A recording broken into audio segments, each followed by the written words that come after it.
अज्ञानतिमिरान्धस्य ज्ञानाञ्जनशलाकया चक्षुरुन्मीलितं येन तस्मै श्रीगुरुवे नमः। नमो महावदन्याय कृष्ण प्रेम प्रदायते कृष्णाय कृष्ण चैतन्य नामने गौरतुषे नमः। हे कृष्ण करुणा सिंधो दीन बंधो जगतपते गोपेश गोपिका कांत राधा कांत नमोस्तुते। तप्त कांचन गौरांगी राधे वृंदावनेश्वरी वृषभानुसुते देवी प्रणमामि हरिप्रिये। तवैवास्मि न जीवामि त्वया विना इति विज्ञाय राधिके नये मां चरणान्तिके। गुरुवे गौरचन्द्राय राधिकायै तदालये कृष्णाय कृष्ण भक्ताय तद्भक्ताय नमो नमः। वाञ्छाकल्पतरुभ्यश्च कृपा सिन्धुभ्य एव च पतितानां पावनेभ्यो वैष्णवेभ्यो नमो नमः। श्री कृष्ण चैतन्य प्रभु नित्यानंद श्री अद्वैत गदाधर शिवासादि गौर भक्त वृंद हरे कृष्ण कृष्ण कृष्ण हरे हरे हरे राम राम राम हरे हरे। मैं सर्वप्रथम मध्य गुरु पद्म परमाराध्यतम परमहंसवर रूपानुगाचार्यवर आचार्य प्रवर नित्य लीला प्रविष्ट दंडी स्वामी ओम विष्णुपाद अष्टोत्तर शत श्रीमद भक्ति वेदांत श्री नारायण गोसाई महाराज के अभय चरण कमलों में कोटि कोटि दंडवत प्रणाम ज्ञापन कर उनकी अहेतु की कृपा की वांछा करती हूँ। तत्पश्चात परमाराध्यतम परमहंसवर नित्य लीला प्रविष्ट तिदंडी स्वामी ओम विष्णुपाद अष्टोत्तर शत श्रीमद भक्ति वेदांत श्री वामन गोसाई महाराज के श्री चरण कमलों में असंख्य कोटि दंडवत प्रणाम ज्ञापन करके उनकी अहेतु की कृपा की वांछा करती हूँ। उसके बाद मैं ग्रंथराज जैवधन तदीय रचयिता श्री सच्चिदानंद भक्ति विनोद ठाकुर के श्री चरण कमलों में कोटि कोटि दंडवत प्रणाम निवेदन करती हूँ। उपस्थित श्रोता मंडली को मेरा यथा योग्य प्रणाम अभिवादन। हम जैव धर्म के 7वें अध्याय में अंतिम सोपान की ओर है।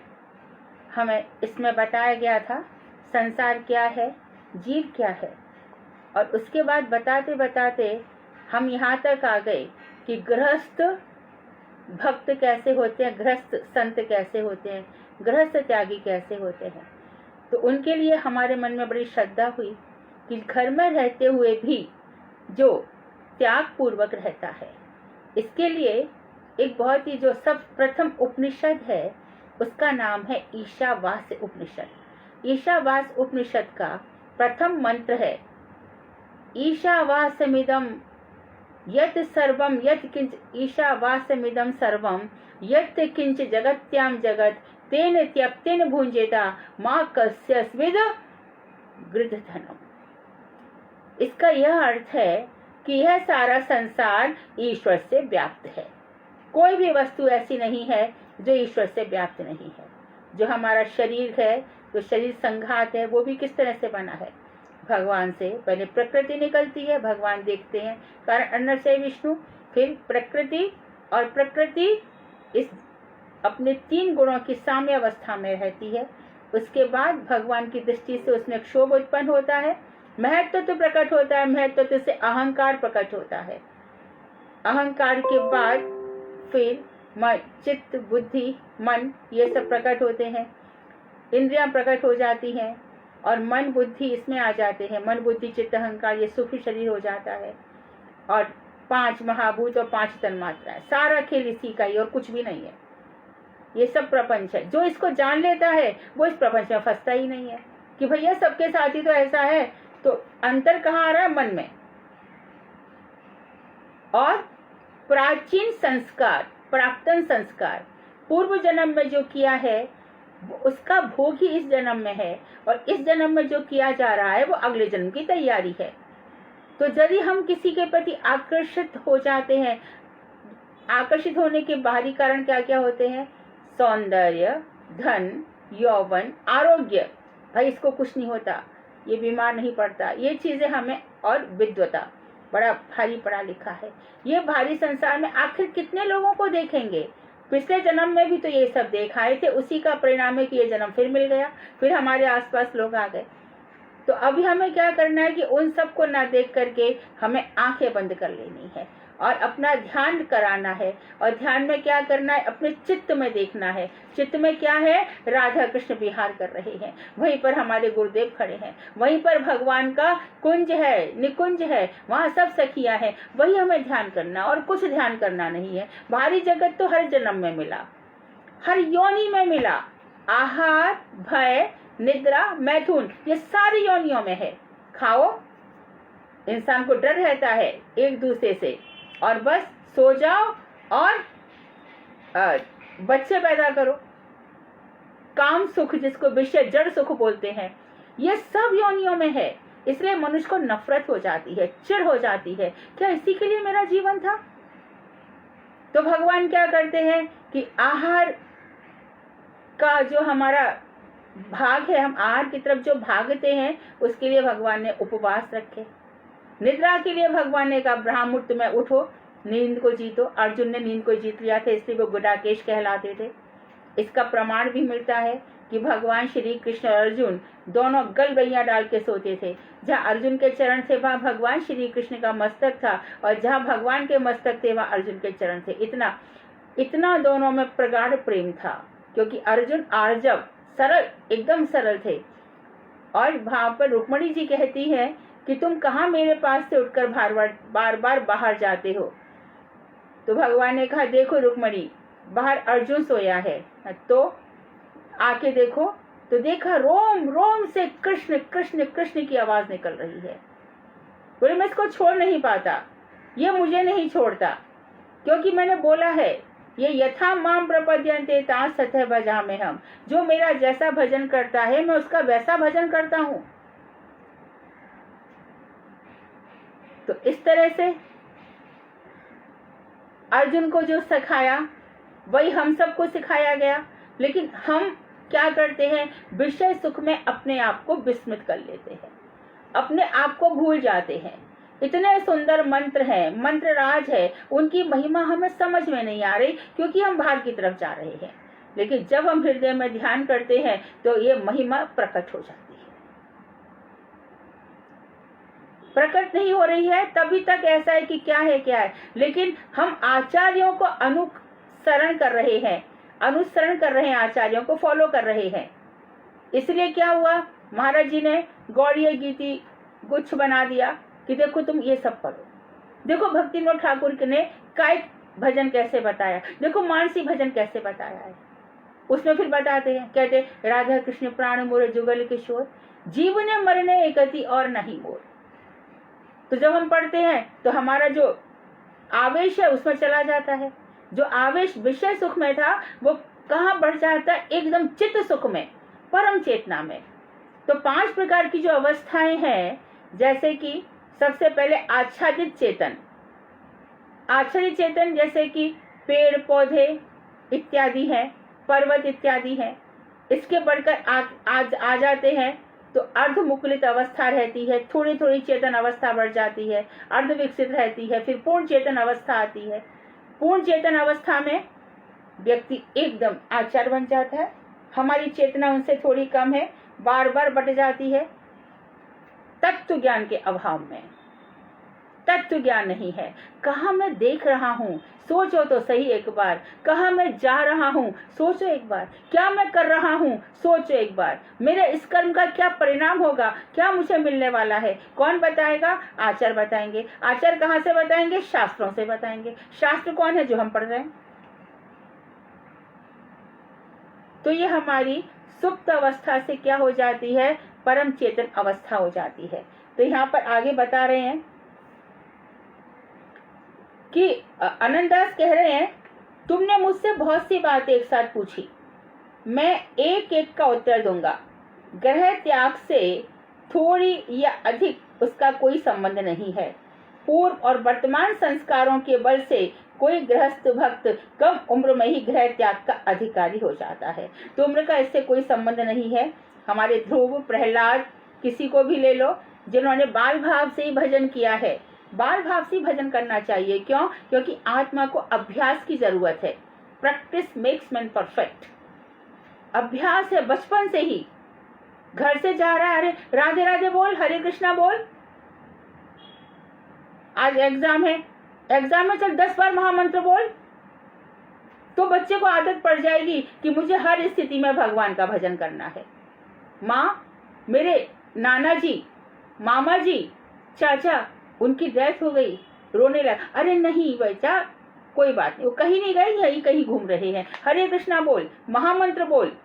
तो इस तरह से हर माँ और पिता को अपने बच्चों को अभ्यास कराना चाहिए, तो बच्चे की उत्सुकता एक दिन जागेगी ही जागेगी। क्यों? ये चीजें हमारे माइंड में असर करती है, बच्चों पे असर आता है इन चीजों का। तो कम उम्र में ही गृह त्याग का अधिकारी हो जाता है। पूर्व संस्कार ऐसे हो जाते हैं, जैसे कि हमने बताया था कि तीर्थ महाराज, प्रेमानंद प्रभु, ये सब बाल काल से ही मठ में आ गए थे। शुकदेव जी पूर्व संस्कारों के कारण जन्म से ही गृह त्याग के अधिकारी थे, और शुकदेव जी तो माँ के गर्भ से निकल ही नहीं रहे थे। किसी शास्त्र में वर्णन है 12 वर्ष रहे, किसी शास्त्र में वर्णन है 16 वर्ष रहे। व्यास जी कह रहे बाहर आ जा, नहीं आऊंगा, क्यों? भगवान की माया मुझे लग जाएगी। तो अब व्यास जी क्या करें? व्यास जी कृष्ण के पास गए, कृष्ण निकलता ही नहीं है। भगवान श्री कृष्ण आए और बोले, अरे क्यों माँ को इतना परेशान कर रहा है? माँ बीटिका थी, उनका नाम बीटिका था। अरे निकल जा, आपकी माया मुझे लग जाएगी, मैं नहीं निकलूंगा। बोले मेरी माया नहीं लगेगी, मैं तुझे वचन देता हूँ। तो शुकदेव जी को प्रारंभ से ही गृह त्याग का अधिकार था, इसलिए हम में से कोई कोई प्रारंभ से ही अगले जन्म में शुरू से घर रहेगा ही नहीं। घर नहीं होगा, ना घर वाले होंगे, ना ममता कहीं बटेगी, ममता ही कृष्ण की तरफ ही चली जाएगी। तो पूर्व संस्कार पिछले जन्म में, तो जो पिछले जन्म से अगला जन्म आ रहा है, पिछले जन्म अगले जन्म का जो सेतु है, ये जो ब्रिज है, इसमें क्या करना है? पार करना है दूसरे जन्म को। तो कैसे पार करना है? भगवान श्री कृष्ण और राधा का नाम लेते हुए। ये जन्म से दूसरे जन्म का एक सेतु है और कुछ भी नहीं है। कहाँ जाएंगे हम? इधर ही है। मैनिफेस्ट और अनमैनिफेस्टेड दो ही हमारी सिचुएशन रहती है। अभी शरीर छूट गया, कहीं नहीं गए हम, आत्मा इधर ही उधर कहीं मंडरा रही है अपने कर्मों के प्रभाव से, यहाँ वहां हम घूम रहे हैं। तो एक ब्रिज बना इस जन्म से दूसरे जन्म तक, उस पर चलते चले जाओ। क्या कहते जाओ? हरे कृष्ण कृष्णा कृष्णा हरे हरे, हरे राम राम राम हरे हरे। चलते जाओ, अगला जन्म आएगा, अब उनकी मर्जी है। बहुत कहा है ना हमें शास्त्रों में, मेरा भजन कर, तेरा पतन नहीं होगा। और अर्जुन से भी कहा, जा दोनों सेनाओं को जाके बता दे सबको, मेरा भक्त नष्ट नहीं होता। बहुत चिंता रहती है मुझे मेरे भक्तों की। तो ये दूसरे जन्म की तैयारी हम करते हैं, तो बचपन से ही हमें गृह त्याग का अधिकार मिल जाता है। केवल इतना ही देखना चाहिए कि वह अधिकार कृत्रिम ना हो, दिखावटी ना हो। हम दुनिया में किसी को दिखाने नहीं आए, किसी भी व्यक्ति विशेष की पूजा मत करो। हम यहाँ लोगों को खुश करने नहीं आए हैं, हम अपने लिए आए हैं, अपनी आत्मा को भगवान में लगाने के लिए आए हैं। जो कुछ भी हमारा रह गया था उसे हम पूरा करने के लिए आए हैं। किसी भी कारण से, किसी भी निमित्त से हमारा इधर उधर आकर्षण नहीं होना चाहिए। Nobody should be so much important in our life. Only Radha and Krishna and Gurudev and Vaishnav. No, कोई किसी की जरूरत नहीं है, न राजनेता की, न ये समाज में जो कुछ चल रहा है। ये बहुत ही मूर्खतापूर्ण बात है कि हमें करंट अफेयर्स पता होना चाहिए। नहीं, करंट अफेयर्स क्या होते हैं? अखबारों में लिखी हुई सुर्खियां होती हैं, जो समोसे में, कचौड़ी में बांध बूंद के फेंक दी जाती है एक दिन। कभी कभी पता चलता है कि इतना बड़ा अपने समय का अभिनेता था, नेता था, खिलाड़ी था, आज बहुत गरीब हालत में है। इनका क्या ध्यान करना है? इनका चिंतन मत करो, किसी को भी मत मानो, अड़ोसी पड़ोसी सबके साथ बस उतना ही, ना काऊ से दोस्ती, ना काऊ से बैर। इस प्रकार से हमें जीवन में रहना, ऐसी वर्तनी हमारी रहनी चाहिए। ना किसी को नीचा दिखाना, ना किसी को ऊपर उठाना है। हमारा दूसरों के लिए कुछ होना ही नहीं चाहिए। हमें हर पल अपने लिए अलर्ट होकर जीना चाहिए। Be alert for your self. तो बनावटी ना हो। यथार्थ निरपेक्षता उत्पन्न होने पर उससे कोई बाधा नहीं आती। यथार्थ निरपेक्षता, निरपेक्ष का अर्थ है किसी से कोई एक्सपेक्टेशंस नहीं रखना, किसी से कुछ भी, जो मिल जाए सहज भाव से, मतलब ज्यादा अच्छा जीवन चलता है। क्योंकि और जगह हम कर्ता बन जाते हैं, मैंने ये किया, मैंने वो किया, अब कर्ता बन गए तो ऑब्जेक्ट भी आ जाएगा। अब ऑब्जेक्ट आ गया तो कर्म का फल भोगो। ऑब्जेक्ट तो हमेशा फ्रूटफुल होता है। मैं कहाँ जा रहा हूँ? मैं दिल्ली जा रहा हूँ। अब दिल्ली पहुंच गए तो वहां पे जो पहुंचे थे, रास्ते में जो कुछ हुआ, बहुत सारा कर्म बन गया। हो रहा है, चल रहा है, ऐसे होना चाहिए। तो हमें निरपेक्ष होना चाहिए, किसी से भी हमें कोई एक्सपेक्टेशंस नहीं रखना चाहिए, ना काल के प्रभाव से भी हमें कि समय आएगा सब ठीक हो जाएगा। अभी हमारा यौवन है, वृद्धावस्था आएगी तब मैं आराम, जो कल क्या होगा कोई नहीं जानता है।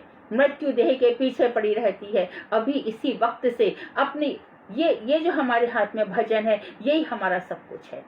भगवान श्री कृष्ण ने सारी की सारी शक्तियां इसी माला में डाल दी, इसी नाम में डाल दी है।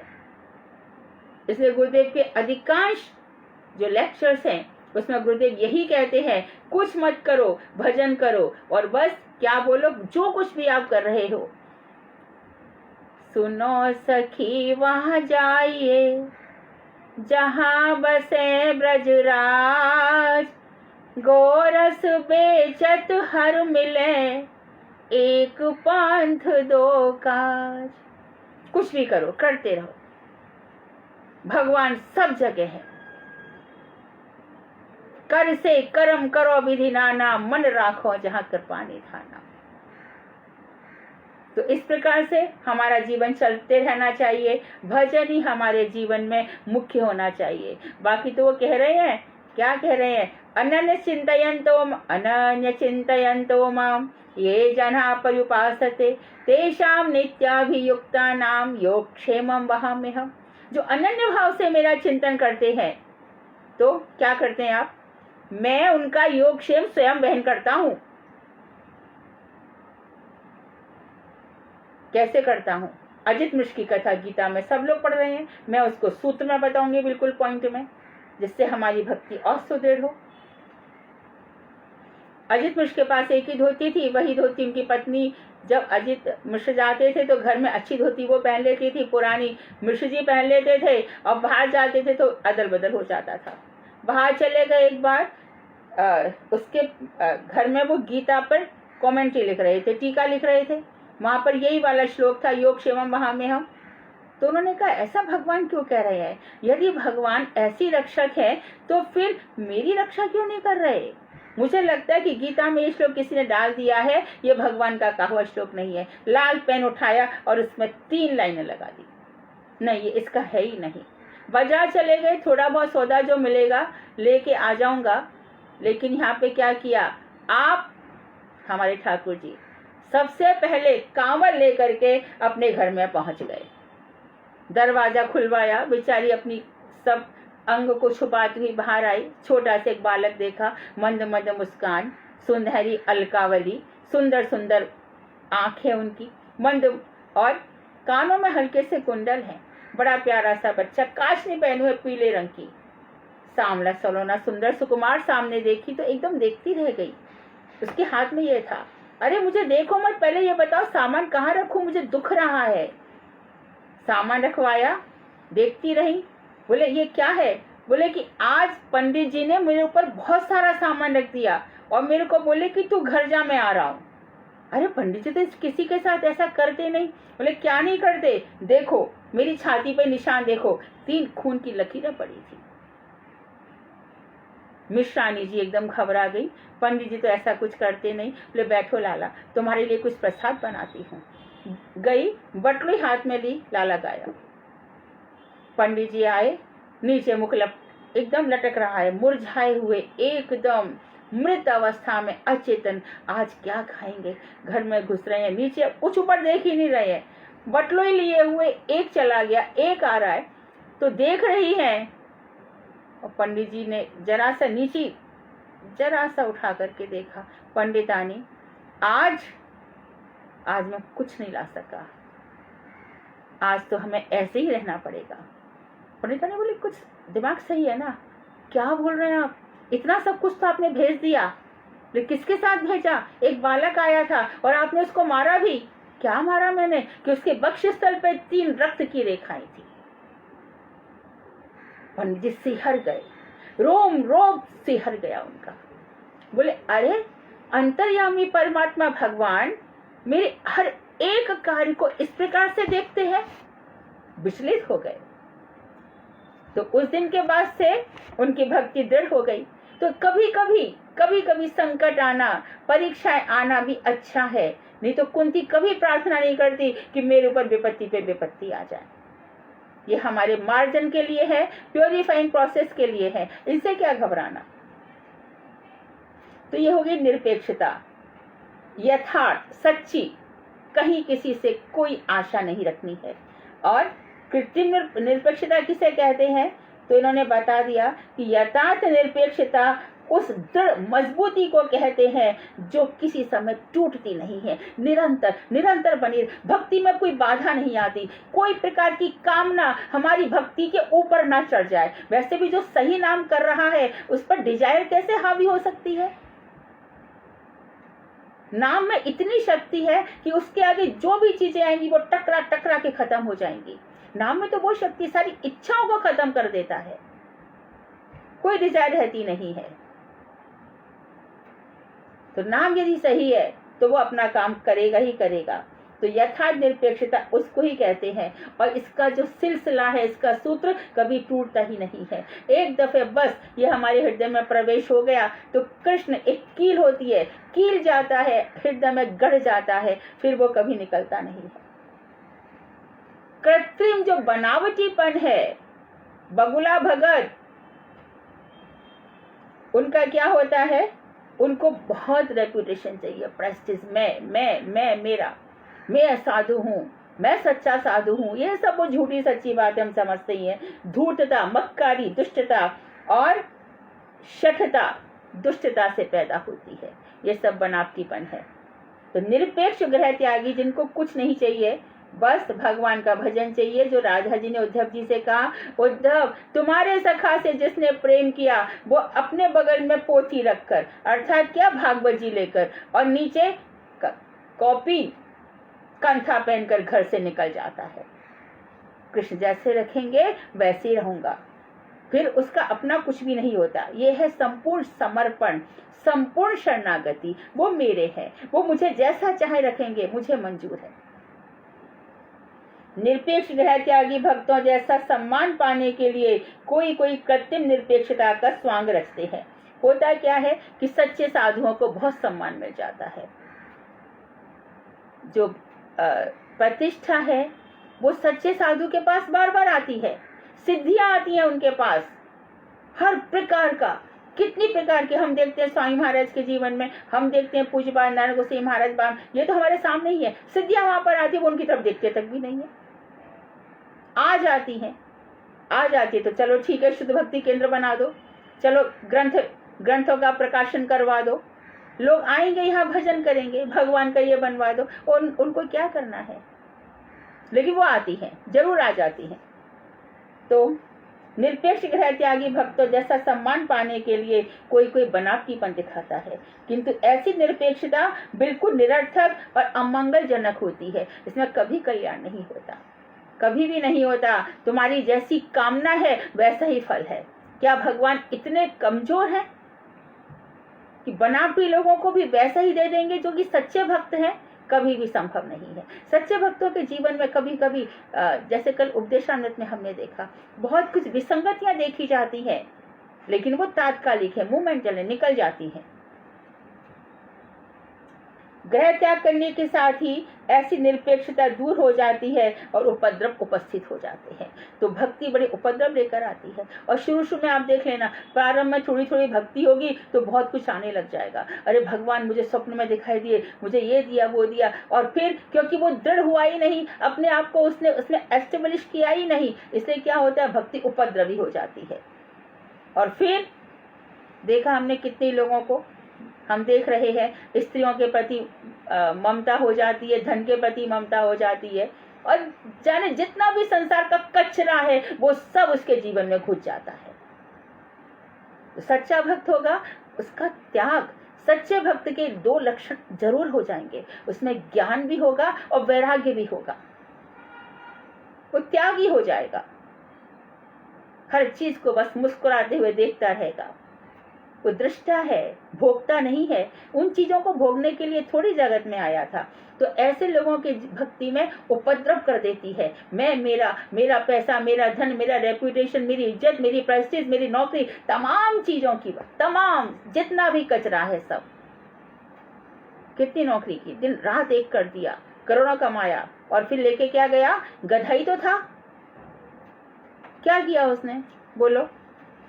और परिवार के बच्चे, जो प्रहलाद जी कहते हैं, अरे जो धन इतना कमा के पिता लाता है, मैंने 1-2 घरों में खुद देखा है, वो आ गया बेचारा, मैं वहां पर बैठी हूँ और बच्चे ने कॉल बेल बजी, बच्चों को लग रहा है पिताजी आ गए, तू जाना, मैं नहीं जा रहा, तू जाना। जो इतना बेचारा मर मर करके, पूरा इतना परिश्रम करके उनको खुशियां देने के लिए गधे की तरह मरा पड़ा है, उसके लिए बच्चों का ये हाल है। इसके बाद भी जागृति आएगी नहीं। Let them be, I should be, मुझे ड्यूटीफुल होना है। बच्चे छोटे हैं, बड़े होंगे, समझ जाएंगे। स्कूल से आया था, थका था, आज उसके सिर दर्द था, कोई बात नहीं। ये हम सब की हालत ऐसी है, कितनी दयनीय अवस्था है। यादव दास बोले, क्या ग्रह त्यागी भक्त को बेच लेना आवश्यक है? अच्छा तो ठीक है, तो घर का त्यागी व्यक्ति भी क्या केसरिया कपड़ा पहनेगा, लाल कपड़ा?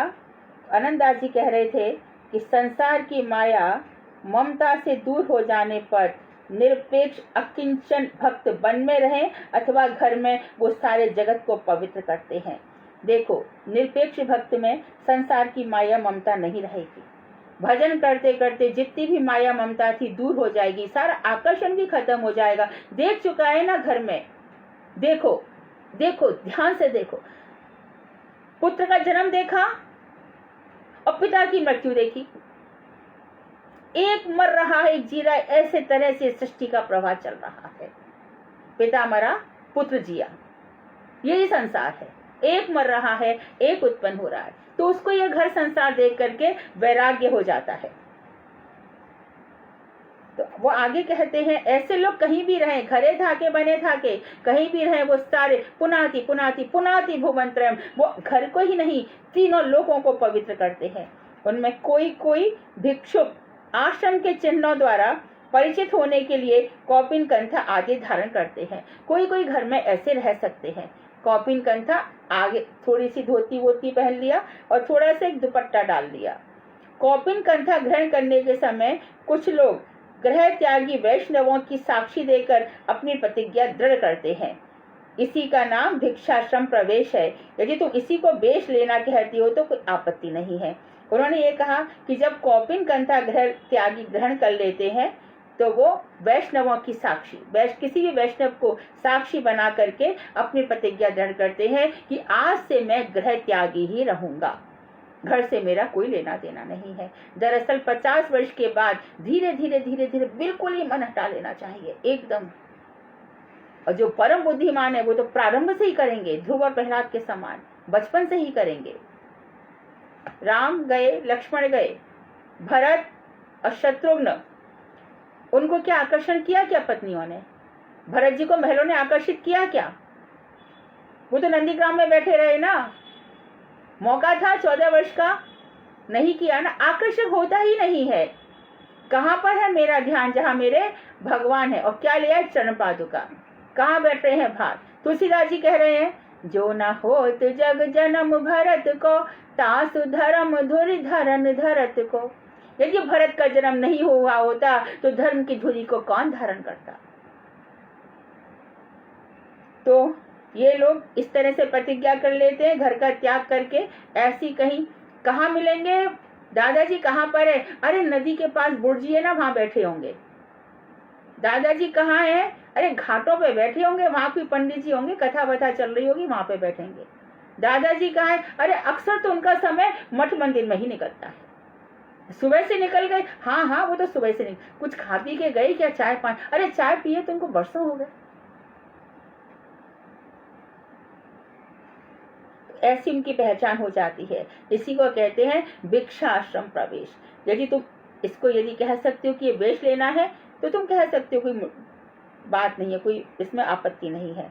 तो यादव दास बोले कि भिक्षा आश्रमोचित चिन्हों द्वारा परिचित होने की आवश्यकता ही क्या है। तो इतना भी कौपिन कंठा भी पहनने की क्या जरूरत है? फिर तो बिल्कुल भी पहचान मत करो, चुपचाप से मौन अवलंबन करके घर में रह जाओ।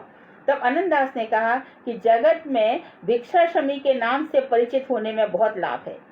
परिवार के लोग सबसे पहले क्या क्या लाभ है, ऐसे बन के रहोगे तो पहली बात तो परिवार के लोग उससे संबंध ही नहीं रखेंगे। नातनी घर में आ गई ससुराल से, अरे पिताजी देखो मेरे ससुराल वालों ने कितने ये दिए, अरे दादाजी को दिखा दे। दादाजी बोले बेटी जो कुछ मिला अपने पास रख, मेरे को छोड़ दे। हो गया समय की बचत। अच्छा, बल्कि सहज में उसे छोड़ देंगे, कोई संबंध नहीं रखेंगे। स्वयं भी उसको फिर से गृह में प्रवेश करने की इच्छा नहीं होगी। स्वयं भी उसकी घर में प्रवेश करने की बिल्कुल इच्छा नहीं होगी। स्वाभाविक निरपेक्षता के साथ ही लोक भय भी उसके हृदय में उपस्थित होगा। अच्छा, फिर से घर नहीं जाएंगे, लोग क्या कहेंगे, मन भी किया कभी कि तो नहीं जाएंगे। तीसरी बात, निरपेक्ष तो है ही, किसी से कोई उनको अपेक्षा नहीं है। अरे लोक भय भी हो जाएगा, मुझे अब ऐसा नहीं करना है।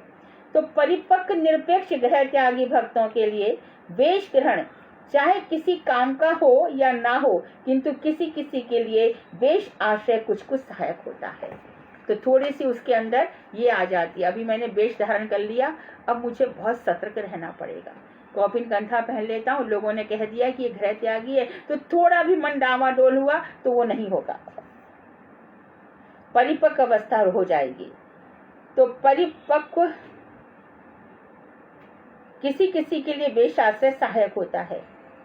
सा जहाति मतिम लोके वेदे च परिनिष्ठिताम, अर्थात भगवत कृपा प्राप्त भक्त लौकिक या वैदिक सभी प्रकार के कर्मों के प्रति आसक्ति का परित्याग करते हैं। उनको बुलाओ, आज यज्ञ कर लो, गृह त्यागी व्यक्ति नहीं आएगा, क्योंकि वो नाम जप कर रहा है।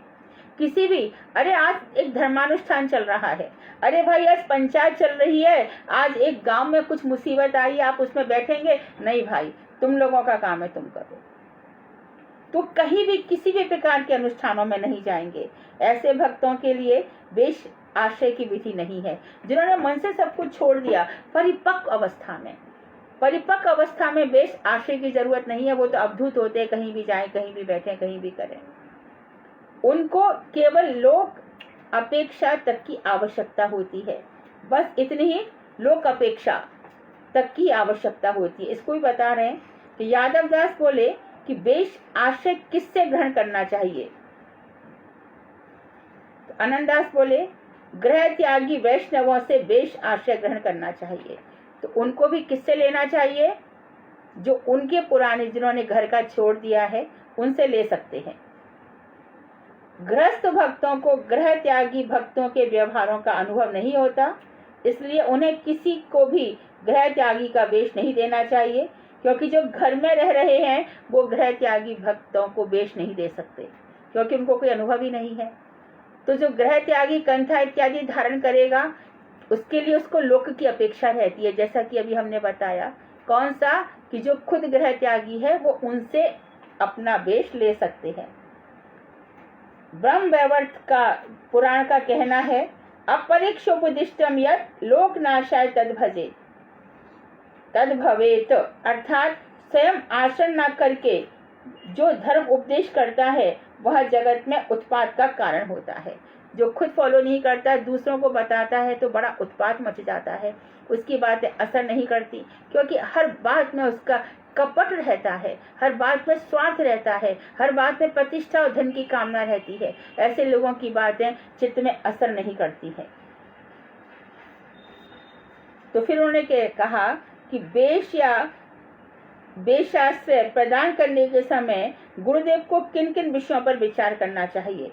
तो आनंददास ने कहा कि देखो, सर्वप्रथम गुरुदेव यह देखेंगे कि जिस व्यक्ति को वे वेश देने जा रहे हैं वह इसके योग्य पात्र है या नहीं। पहला पॉइंट, उसने गृहस्थ भक्त होकर कृष्ण भक्ति के बल से शम शांति, हृदय में शांति है कि नहीं, दम इंद्रियों का निग्रह किया है कि नहीं, और ब्रह्म स्वभाव प्राप्त किया है या नहीं। तो शम, दम, दांत, शांति, अव्यर्थ कालत इत्यादि जो गुण है उनको प्राप्त किया है कि नहीं।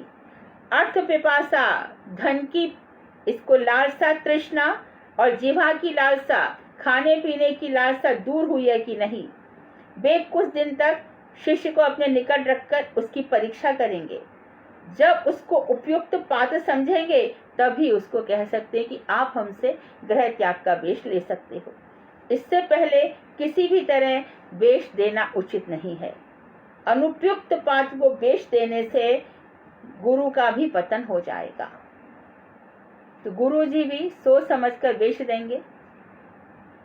मठ में जितने सन्यासी हैं, गुरुदेव देखेंगे कि अब ये मठ में इतने दिन रह गया, अब इसको सन्यास दिया जा सकता है। अब ऐसा लगता है कि यहाँ से नहीं जाएगा। लेकिन यदि कोई मठ में आ गया और सन्यासियों का सम्मान देखकर उसने सन्यास लेने की जिद की और गुरुजी ने दे दिया, पता चला कि उसने सब सन्यासी का वेश, दंड सब फेंक दिया है और विवाह कर लिया है, तो गुरुजी को बड़ा विचार विमर्श करके ऐसा वेश देना चाहिए। तो यादव दास कह रहे हैं, अब मैं देख रहा हूँ कि वेश आश्रय ग्रहण करना कोई हंसी खेल की बात नहीं है। इस प्रथा को अयोग्य गुरुओं ने अब व्यवहारिक करना आरंभ कर दिया है। ये जो ट्रेडिशन है, ये सब जो अयोग्य गुरु हैं, जिनको नाम सम्मान धन पैसा चाहिए, नागा साधु, ये सब ऐसे ही भरमार है। चले जाओ हरिद्वार की तरफ, कितने आश्रमों में ऐसा ही है, कितने ही सारे लोग हैं। शिवोहम शिवोहम सोहम सोहम, ये क्या है? बैरागी है। और बैरागी आगे तो यहाँ पे बैठ के क्या कर रहे हैं?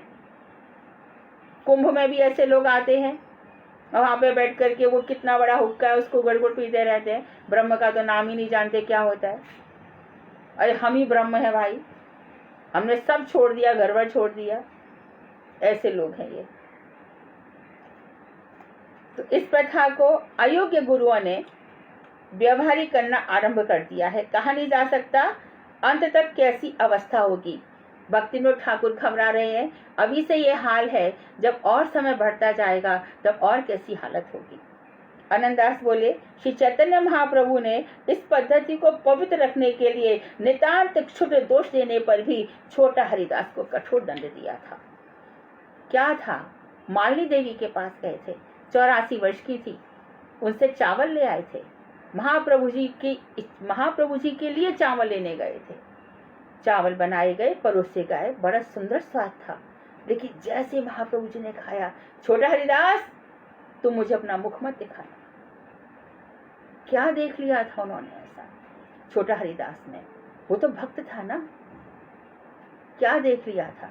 ऐसे कोई कोई बोलता है कि जब महाप्रभु जी ने उसको बोल दिया कि मैं तेरा मुख नहीं देखना चाहता, तो उन्होंने कहा कि मेरा मर जाना ही अच्छा है, तो उन्होंने आत्मदाह कर लिया था। लेकिन ऐसा कहा जाता है कि जब वो मालिनी देवी के यहाँ पर गए थे तो एक परिचारिका थी, तो उन्होंने उसको देख करके अंदर काम भाव आ गया था। कोई ऐसा बोलता है, मैंने एक ग्रंथ में पढ़ा था, एक ग्रंथ में मैंने ऐसा भी पढ़ा था कि राय रामानंद जी जो देवदासियों की सज्जा करते थे, तो इन्होंने एक दफे देख लिया था, तो इनके मन में कुभाव आ गया था। इतना सा भी महाप्रभु सहन नहीं कर सकते, इतना सा भी। उन्होंने तो नहीं सोचा बच्चा है छोटा सा। तो इस मार्ग में आ गया, इस मार्ग में आने के बाद यदि तेरे अंदर काम भाव है तो तू इस मार्ग से चला जा। इसी प्रकार से श्री बात गौर किशोर बाबा जी महाराज जब उन्होंने कहा था कि मेरा शरीर छूटे तो नवद्वीप धाम की धूल में मुझे लपेट देना, तो लोग उनको क्या करने लगे, उनके शरीर को बार बार मिट्टी में ऐसा करने लगे। प्रभुपाद जी कह रहे क्या कर रहे हैं आप लोग, इनके शरीर को वो छुएगा जिसने कभी स्त्री का चिंतन ना किया। सबके हाथ छूट गए। तो कहा अच्छा वो लोग आए जिन्होंने 1 वर्ष से चिंतन ना किया हो, 1 वर्ष से वो 6 महीने तक आए तो भी कोई नहीं आया। अच्छा चलो 1 महीने से चिंतन ना किया हो, अच्छा पिछले 3 दिन में ना किया हो, अच्छा 1 दिन में भी ना किया, एक व्यक्ति भी नहीं आया, बोले कोई इनको स्पर्श कर नहीं सकता। अरे धूल में इस तरह से उनके शरीर को आप करेंगे, चिन्मय शरीर है, क्या कर रहे हैं आप। तो प्रभुपाद जी ने वो सत्ता अपने हाथ में रखी। तो इस तरह से घर से निकल गए, लेकिन धन की चाह है, प्रतिष्ठा की चाह है, काम भाव है, तो भैया घर पे ही रहो ना, सुधार लो, 2-4 जन्म और निकल जाएंगे। पर जब छोड़ो तो अच्छे प्रकार से छोड़ो, दूसरों के लिए नहीं। तो ये चैतन्य महाप्रभु का स्मरण किया उन्होंने। हमारे प्रभु के अनुगत भक्तों को महाप्रभु द्वारा छोटे हरिदास को दंड देने की बात सर्वदा याद रखनी चाहिए। यादव दास कह रहे हैं, वेश लेकर अखाड़ा बांधना और देव सेव करना क्या उचित पद्धति है। कोई कोई वेश ले लेते हैं और अपने अपने अखाड़े बना लेते हैं। कुंभ में सुन लो, ये अखाड़ा आया, वो अखाड़ा आया, किस तरह से आते हैं, और उस अखाड़े में एक मूर्ति भी बना लेते हैं, वो वहां मूर्ति रख जाती है। तो इसके लिए आनंददास जी बोले, नहीं, उपयुक्त पात्र को भिक्षाश्रम में प्रवेश कर प्रतिदिन भिक्षा द्वारा जीवन निर्वाह करना चाहिए। जो योग्य पात्र है तो भिक्षा से वेश है, उसको भिक्षा क्यों करते हैं, क्यों करते हैं पता, इसलिए कि अभिमान ना रह जाए। भिक्षा से क्या होता है, अभिमान चला जाता है। इसलिए जितने भी हमारे गुरु भाई हैं उनको क्यों गुरुदेव भेजते थे, मधुकरी करेगा, जगह जगह से लाएगा तो लोगों का उद्धार भी करेगा। इतना भजन करता है, इसके दर्शन देकर दर्शन करके लोग पवित्र भी होंगे। जाएगा, किसी को कहेगा एकादशी करना, किसी को कहेगा कंठी पहनना, तो ऐसे भी उद्धार करवा देते हैं। इस प्रकार से तो 2 काम हो जाते हैं। और दूसरा कैसे उद्धार कराते हैं कि इसके अंदर अभिमान ना आ जाए। ये 2 काम होते हैं। अखाड़े आदि का आडंबर नहीं करना चाहिए। वह किसी जगह, किसी एकांत कुटी में या किसी गृहस्थ के देवालय में रहे, या तो एकांत कुटी बना ले, या कोई घर वाला कह दे कि भैया हमारे मंदिर में आप रह सकते हो, मंदिर की सेवा पूजा करो, यहाँ पर ध्यान भजन चिंतन करो, आपके लिए एक छोटा सा हमने बना दिया, वो वहां रह सकता है। जिन अनुष्ठानों में धन की आवश्यकता होती हो उन अनुष्ठानों से दूर रहना चाहिए। डोनेशन वगैरह जो कर रहे हैं इसमें मन फिर सकता है ना। भक्ति प्रज्ञान केशव गोसाई महाराज का एक शिष्य था, आया, उस समय की बात है, तो उनको तो अंतर्यामी थे, 25 रुपए लेकर के आया, दिया नहीं। तो परम गुरुदेव बोले, अरे भाई तू पैसा अपने पास क्यों रख रहा है, अरे मुझे इमरजेंसी के लिए चाहिए, आने जाने के लिए चाहिए, कभी स्वास्थ्य खराब होगा, उसने 50 रीजन दिए। तो उन्होंने कहा कि देख, ये विषयी लोगों का जो पैसा है तू इसको पचा नहीं पाएगा, तू ये पैसा मुझे दे। वो नाराज हो गया। तब परम गुरुदेव ने कहा, ले अब मैं ये पैसा तुम्हें देता हूँ, तुमको जितना चाहिए ले जाओ। अब ये क्या होगा कि महाराज ने मुझे दिया तो इस पैसे का मैं सही उपयोग करूंगा। ये जो हमारे पास पैसा है, प्रभुपाद जी कहते हैं, प्रभुपाद जी ने कहा है कि एक जगह बड़े उससे कह रहे हैं वो, ये जो धन है ये मेरा बहुत कमाया हुआ धन है, इसका 1 पैसा भी मैं व्यर्थ के कार्यों में खर्च नहीं होने दूंगा। 1-1 पैसा ये भगवान की सेवा के लिए है, ये गुरु वैष्णवों की सेवा के लिए है, मैं 1 पैसा बर्बाद नहीं करूंगा। तो इस तरह से महानुभाव होते हैं। इस प्रकार जीवन यापन करते हुए निरपराध होकर निरंतर कृष्ण नाम करना चाहिए। निरपराध, धाम अपराध, सेवा अपराध, नाम अपराध, इन सब करके विचार करके हमें चलना चाहिए। यादव दास कहते हैं, जो लोग अखाड़े जमा कर गृहस्थी की तरह रहते हैं उन्हें क्या कहा जाए। तो आनंद दास कह रहे हैं, ऐसे लोगों को बानतासी कहते हैं। घर तो छोड़ा है, दूसरा घर बसा लिया, तो घर भी रह जाता। लेकिन यहाँ पर क्या होता है, यहाँ पर एक बेटा नहीं 10 बेटे मिल जाते हैं। क्यों? ये वो लोग होते हैं जिनको कुछ कमाना धमाना नहीं है। और महाराज बताइए, और गुरुजी आपकी तो बहुत ज्यादा चल रही है, हे गुरुदेव, जय गुरुदेव, आपका तो बड़ा नाम हो रहा है। अरे कुछ लाया क्या हमारे पास? हमारा जहाँ तो 8-10 आदमी आए हैं, बड़ी बड़ी भारी प्रशंसा हो रही है। तो इस तरह से अखाड़े बन जाए। तो बांताशी जो छोड़ कर आए, यानी बांताशी किसको कहते हैं? जो उल्टी की उसी को फिर से खा लिया। जैसे सनातन गोस्वामी के जीवन में देखा जाता है, एक कंबल उनका पूर्वाश्रम के जीजा या मौसा किसी ने दिया था, वो भी महाप्रभु जी उसकी तरफ देख रहे थे। पूर्वाश्रम का कुछ मत रखो। इसी प्रकार से गुरुदेव एक लोटा ले आए थे, तो नहाने गए, नदी में वो लोटा बह गया, तो पूर्वाश्रम का वो भी चला गया।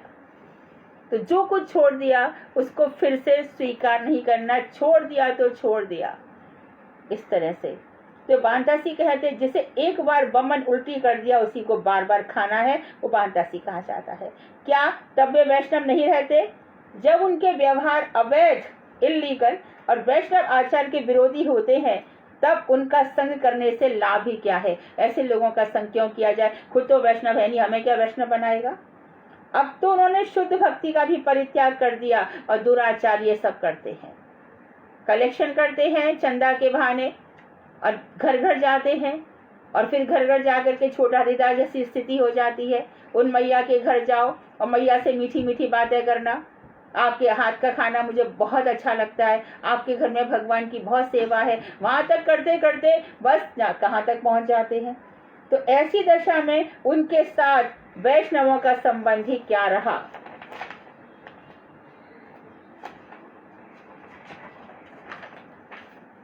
तो यादव दास ने कहा, जब तक वे हरि नाम त्याग नहीं करते तब तक यह कैसे कहा जा सकता है कि उन्होंने वैष्णवता छोड़ दी? अरे हरि नाम तो कर रहे हैं, चलो ये हो गया तो क्या हुआ? तो आनंददास बोले कि नाम और नाम अपराध एक चीज नहीं है, शुद्ध हरि नाम एक चीज है, और बाहर से हरि नाम के समान दिखाई पड़ने वाला अपराध युक्त नाम पृथक चीज है। अपराध के साथ नाम कर रहे हैं, इतनी चीज आंख खोल देने वाली है। जो वैष्णवता के उचित नहीं है,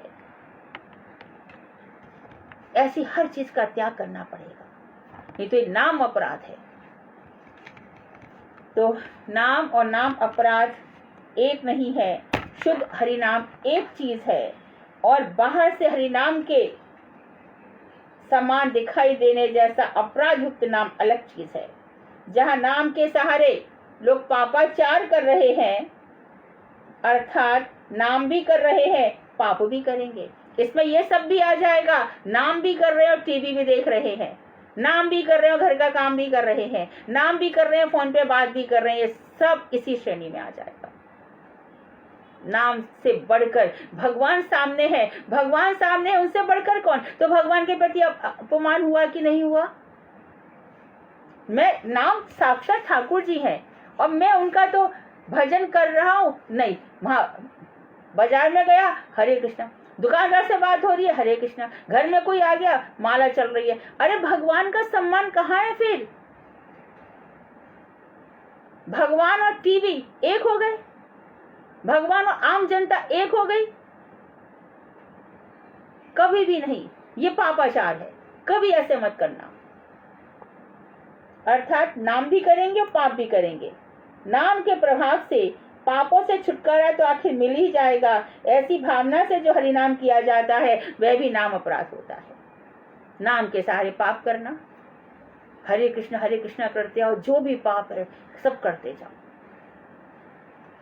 किसी को दुख दे दिया, किसी का इंसल्ट कर दिया, सॉरी, हरे कृष्णा। अरे नहीं, ऐसे पाप भी नहीं होना चाहिए। किसी भी व्यक्ति का अपमान नहीं करना चाहिए, किसी व्यक्ति से उसकी खुशियां नहीं छीननी चाहिए, किसी व्यक्ति का तिरस्कार नहीं करना चाहिए। आते जाते सड़क पर किसी प्रकार से हमारा व्यवहार ऐसा नहीं होना चाहिए। हमारे ड्राइवर हो, हमारे नौकर चाकर हो, दुकानदार हो, कम से कम तुम और आप कह के बात करनी चाहिए। थोड़ा तो सम्मान रखो। गुरुदेव ने कभी किसी से तू कह के बात नहीं की। आप कह के बात करो, तुम कह के बात करो। तुम बच्चों से तो डर लगता है, बच्चों से तो तुम और बाकी सबसे तू, कभी ऐसे मत करना। इससे अपमान होता है, अपमान की प्रवृत्ति जाग जाती है। नाम अपराध से हमें सर्वदा दूर रहना चाहिए। तो कभी ना सोचे कि नाम तो कर ही रहे हैं, पाप भी खत्म हो जाएंगे। तो यादव दास कह रहे हैं तब ऐसे व्यक्ति का संसार कृष्ण संसार नहीं है। आनंद दास कह रहे नहीं, कभी भी नहीं है। जो हम कह रहे थे कि घर में सब बच्चे हैं वो भी कृष्ण के दास दासियां हैं, पत्नी है वो भी कृष्णदासी है, पति है वो भी कृष्णदास है, ऐसा नहीं माना जाएगा। जहाँ जो संपूर्ण रूप से सरलता विराजमान रहती है वहाँ अपराध होने की संभावना नहीं होती। सरलता मतलब वास्तव में उनको कृष्ण का दास दासी समझो, वास्तव में समझो ना, दिखाने के लिए नहीं, कहने के लिए नहीं। ये सब कुछ है, अंतर्यामी भगवान यहाँ पर बैठ रहे हैं, सब कुछ यहाँ पर बैठकर इधर सब कुछ देख रहे हैं।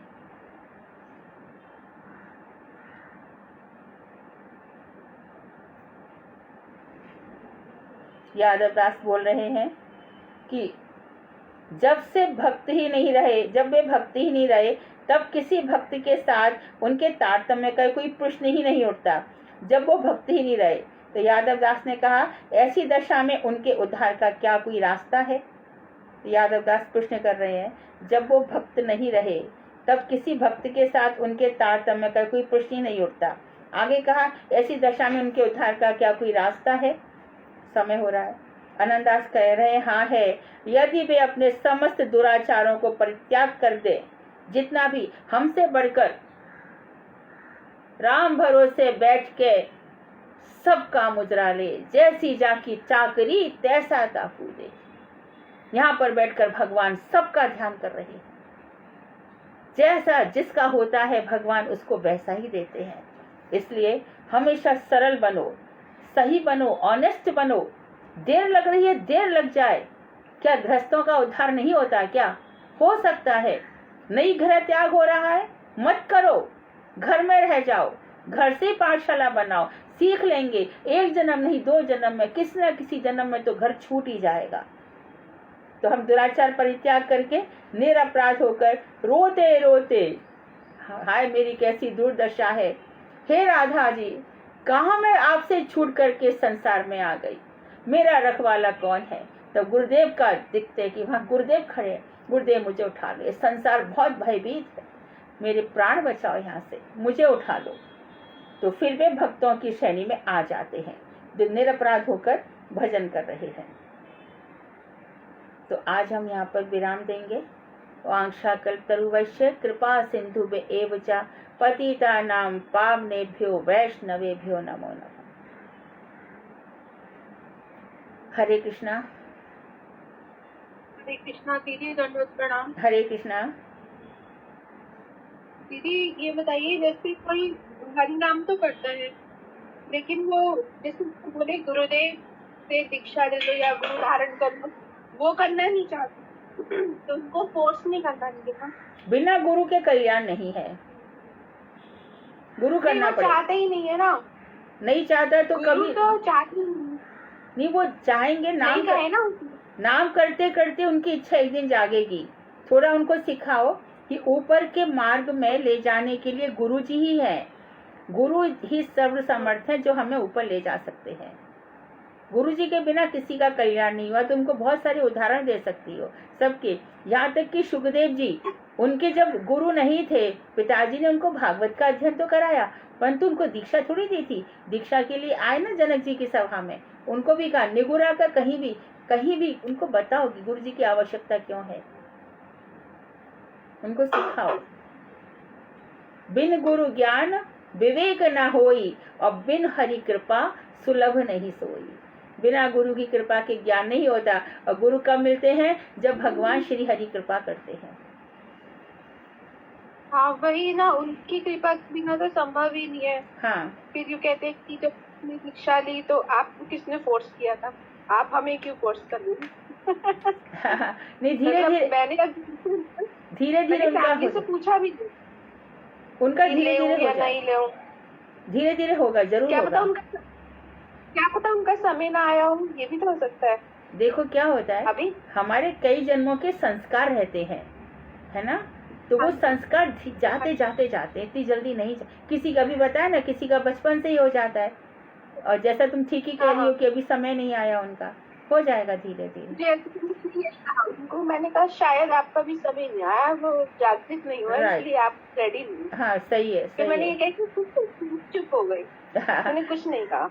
हाँ फिर ज्यादा फोर्स करो तो खामखा बात बढ़ जाए तो पालेंगे। हम तो भले के लिए चाह रहे हैं लेकिन वो पूरा समझ गए इसको। हाँ, भगवान पे छोड़ दो, जैसा होगा देखेंगे। जैसा मतलब सही, मतलब पहले से ठीक है, बट थोड़ा गुरु का रहना चाहिए, तो मुझे लगता है तो गुरु धारण कर। हाँ तुम ठीक है दीदी, हाँ हाँ, गुरु जी की महिमा बताओ, सुनते हैं तो ठीक है, एक न एक दिन हो जाएगा, हो जाता है। सुनने को तो ये लेक्चर भी सुन के राजी नहीं है ना, ये भी तो हरि नाम कर रहे हैं, बट उनको बट उनको ये जैसे कल उपदेश अमृत की कथा सुनी थी। कल कल हाँ, मैंने स्पीकर पे चला थी, कल सुनी थी। लेकिन फिर बस आपको पता है, ऐसे ही इधर उधर होने लग गए, मतलब इंटरेस्टेड से नहीं रहते नहीं, कल कल जैसे ना। अच्छा, लेकिन कल की कथा उनको बोलो वो सुने, तो कल कई सारे भक्तों की कथा है ना, तो किसी की कथा तो उनके जीवन में असर करेगी ना। करीब कल 18-20 भक्तों की कथा सुनाई थी ना।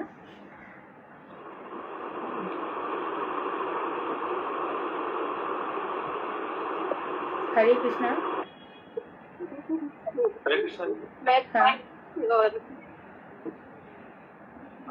हरे कृष्णा जी, नमस्कार। हाँ हाँ, हरे कृष्णा।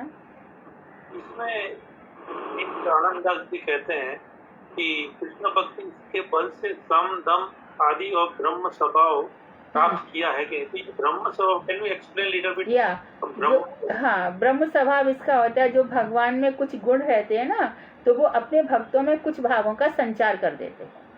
26 गुण ऐसे होते हैं जो भगवान अपने भक्तों में संचित कर देते हैं। तो शम दम मौन रहना, अकृतद्रोह होना, ये जो 26 गुण है ना, तो इसके लिए हरि को भजे सो हरि कोई, भगवान को भजन करने वाला भगवान के समान ही हो जाता है। तो उसमें 8 गुण है, सत्य, ये सब ऊपर की स्टेज की बातें हैं, उसमें प्रकट हो जाते हैं, तो भगवान के समान गुण उसमें आने लगते हैं, इसके लिए ब्रह्म स्वभाव कहा।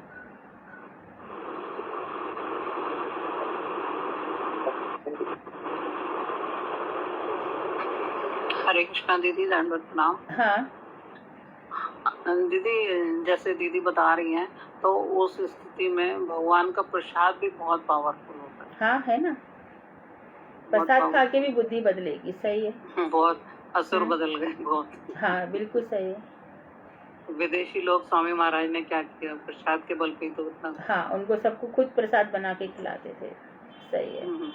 तो ये तो प्रसाद, पता नहीं किसके विषय में बात कर रही हैं ये, थोड़ा उनको भगवान का प्रसाद दो, तुलसी जी दो, नाम तो कर रहे हैं, गुरु जी नहीं बना रहे हैं, तो धीरे धीरे जो अहम भाव है ना, वो नहीं जा रहा उनका अहम भाव, और ये वासनाएं रहने से ना, गुरु जी नहीं, गुरु के सामने जाने से लोग डरते हैं भाभी जी, गुरु के सामने। हाँ, क्योंकि इनके अंदर इतनी वासना, इतनी कामना है ना, वहां जाती है कांपने लगते हैं, अंदर की बात ये है। दीदी, हमारे स्वयं हमारे साथ हुआ था, तुलसी दीदी हमारे पास में रहती थी, बिल्कुल 2 कोठी छोड़ के तुलसी दीदी रहती थी, तो वो मुझे ना थोड़ा थोड़ा प्रसाद देती थी, तो मैं सोचती थी जरा जरा सा ऐसे भी प्रसाद देते हैं, तो कोई बात नहीं, वो देते देते बस एक दिन गुरुदेव यहाँ पर आते रहते थे, पीछे रागलिका दीदी यहीं रहती थी, रामचंद्र वो, तो वो मुझे ना फोर्सफुली निकाल के ले गई घर से। नहीं नहीं, चल चल चल, तू ऐसे ही चल। उनके हाथ में फूल माला वगैरह सब कुछ। मैंने कहा अच्छा मैं चलती हूँ, 2 मिनट चलती हूँ। वो क्या होता था, मैं प्रभु जी को कहती थी कि आप चलो, पर बस समय नहीं आया था, वो वही वाली बात थी। और जब जैसे ही प्रभु जी गए, एक ही दिन में सब कुछ हो गया। दीदी उसी समय दर्शन करते ही गुरुदेव के मुझे आके बाद में कहते हैं कि नूतन कोई साधारण नहीं है गुरु जी। कहते हैं बस मैंने उनको देखा तो मुझे ऐसा लगा दर्शन करके कि मैं खूब रोऊं, बस जोर जोर से रोऊं कि मैं अब तक कहाँ था, अब तक कहाँ भटक रहा था मैं। और 1-1.5 साल लगा दिया पीछे की लेन तक जाने में। वो है सही है। दीदी मैं प्रसाद भी देती हूँ, तुलसी पत्र भी देती हूँ, और जैसे बता रही है ना दीदी कि वैसे ही मेरे साथ भी हुआ था। मैं भी गुरुदेव को जब फर्स्ट टाइम देखी, मैं बहुत तेज जैसे रोना ही आया कि मैं अभी तक इतना टाइम कहाँ पे मैंने लॉस कर दिया। तो मैंने अपने शिक्षा गुरु को यही कहा कि मेरे को बस एक ही चीज की नाराजगी है, मुझे पहले क्यों नहीं मिले गुरुदेव। तो बोले आपका समय नहीं आया था, हाँ, अब आया है। राइट, बिल्कुल बिल्कुल वही है। हम्म।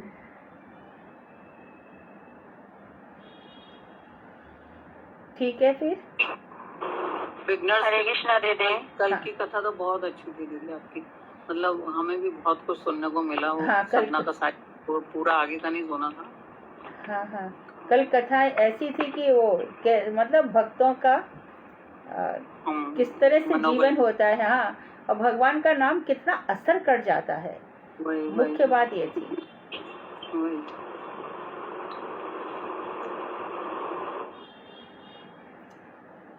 हरे कृष्णा दीदी, दंडवत प्रणाम। हाँ। दीदी जैसे अभी आप बता रहे थे निरपेक्ष होके, जैसे मतलब टीवी वगैरह देखना या कुछ भी करना, ऐसे तो नहीं करना चाहिए और बिल्कुल करना ही नहीं चाहिए। और दीदी जैसे कि कोई भक्त है और वो 16 माला कर रहा है ना, उसको टीवी से मतलब है ना, कोई चीज से मतलब नहीं है, वो एकांत में अपना 16 माला किया राधा कृष्ण का मतलब वो करते हुए, और नहीं बढ़ पा रहा उसका हरि नाम या व्यस्त है, तो दीदी ये सही है या गलत है, आप बताओ। अब बढ़ नहीं पा रहा, से तो नहीं बढ़ नहीं पा रहा, ऐसे आप कैसे कह सकती हो?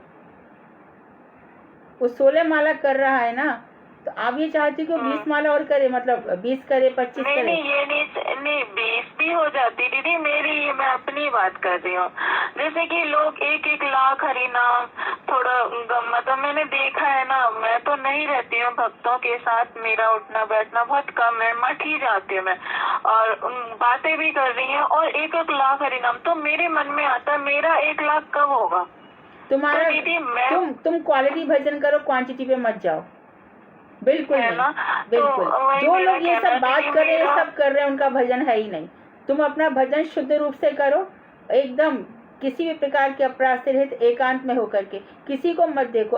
अब जो कुछ भी होता है अपने आप में होना चाहिए, हमें दूसरों को तो नहीं देखना है, कंपटीशन तो रखना ही नहीं। मेरा ये कहना है दीदी कि मेरा माला नहीं हो पाता उतना जितना होता ना, बहुत हो पाता है, कहते कि 1 लाख हरि नाम करना चाहिए, पर नहीं हो पाता तुमको इसके दीदी। लिए तुम खुद अपने आप को ऑब्जर्व करना चाहिए ना, कि कहाँ पे रह रहा है। यदि समय है और वो समय कहीं और जा रहा है, तो तुम्हें वो जाने नहीं देना चाहिए, वो तुम्हें खुद ही करना होगा। दीदी हाँ, नहीं समय तो रहता है तो मैं करती हूँ, बट जैसे जब भी मैं हरि नाम करती हूँ दीदी, ये मतलब पक्का है कि ना मेरा बातचीत ना, तो एकांत में करती हूँ। इसके लिए मुझे सुबह जल्दी क्यों ना उठना पड़े या मेरा काम क्यों ना रुक जाए, मगर हाँ ये नहीं कि हाँ बातें भी कर रही हूँ या कोई बोल रहा है या फोन आ गई तो मैं नहीं होता, मेरा इच्छा ही नहीं होता कि मैं हरि नाम कैसे करूँ, ऐसा होता। तो वही मतलब मेरा कहना है कि मतलब जितना हो रहा है ठीक है या कुछ ऐसा। हाँ ठीक, देखो अपने यहाँ तो वही बताया ना, 24 से 24 घंटे चिंतन रहना चाहिए। कभी माला के साथ रहे, कभी स्तुति स्तवन हो, कभी ABCD एसोसिएशन ऑफ डिवोटीज भी रहना चाहिए, उनके साथ हरी चर्चा होती है, अच्छा लगता है। कभी गीता भागवत भी पढ़ना चाहिए, विशेष रूप से श्रीमद् भागवत। और फिर कभी भगवान की सेवा में भी रहना चाहिए, और कभी कभी धाम भी चले जाना चाहिए। तो अभी शुरू की स्थिति में तो ऐसा रहा, बाद में तो फिर धीरे धीरे भगवान के हरि नाम ही रह जाता है ना, ये सब भी चलते हैं, वो हो जाता है, उसके लिए चिंता की बात नहीं है। हाँ दीदी। अच्छा दीदी, और एक बात पूछ रही थी कि जैसे कुछ भक्त लोग मतलब डॉगी रख लेते हैं, कुत्ते, क्या रखना चाहिए? कभी किसी को पालतू बनाने की बात शास्त्र में कही नहीं गई है। वो भक्त डॉगी रख रहा है, जो कुछ भी रख रहा है, वो अपराध कर रहा है। अच्छा, नहीं रखना चाहिए? बिल्कुल नहीं, कभी नहीं, कभी भी नहीं। हमारी धर्म में नहीं, मानव जाति को, किसी को भी हमें पशु पक्षी को पालना नहीं चाहिए। अच्छा दीदी, ठीक है। जड़ भरत का जरा सी तो हिरण में आसक्ति रह गई, तो क्या से कितने अनर्थ हो गए। हाँ जी दीदी, हरे कृष्णा। हाँ, हरे कृष्णा।